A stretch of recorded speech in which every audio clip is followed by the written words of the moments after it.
Con más de 100 años de experiencia, en el Grupo CAF estamos comprometidos con la movilidad respetuosa con el medio ambiente.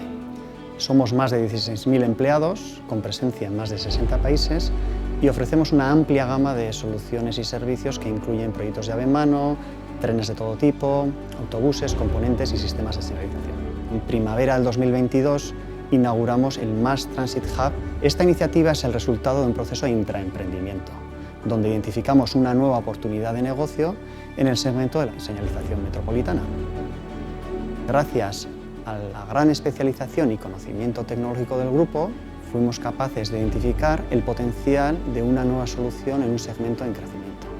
Con este posicionamiento podemos competir en proyectos como pueden ser los proyectos llave en mano metropolitanos. La actividad fundamental de la empresa es el desarrollo y comercialización de Optio, que es un sistema innovador y de altas prestaciones específicamente diseñado para las líneas metropolitanas.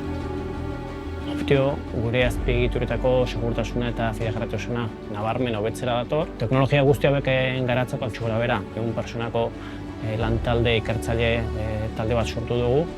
Horrez gain eta aurrera begira ere bai, adimen artifizialare aplikatzen ari gera trenari bere kontzientzia emateko, ingurumen kontzientzia hori edukitzeko eta modu autonomo batean gidatu ahal izateko baita ere.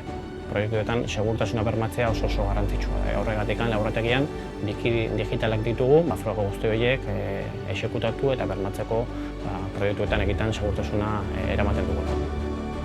Optio permite que cada tren determine con máxima precisión y seguridad su posición, gracias a los equipos de embarcado de última generación. Su controlador central coordina los movimientos de los trenes en tiempo real, permitiendo así una supervisión centralizada desde el puesto de operaciones. Mundu mailan 4 edo 5 enpresak soilik daukagu teknologia hau. Proiektos llave en mano delakoetan, CAFi aukera berriak emango dizkio teknologia bere gain izateak.